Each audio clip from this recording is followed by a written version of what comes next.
You can make burgers at home that are just as good as the ones from famous burger joints. The secret to a good burger is the blend or the mix of meats you use. I'm going to grind 300 grams of top sirloin and 200 grams of New York strip with the fat.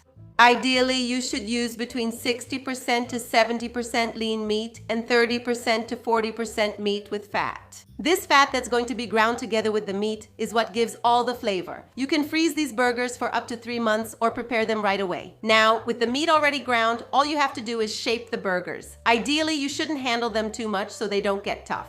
And at the end, you add salt and pepper, that way they don't dry out.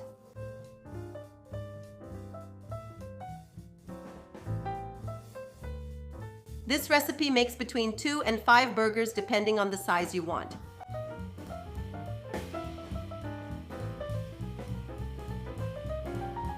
I hope you enjoyed this recipe and see you in the next video.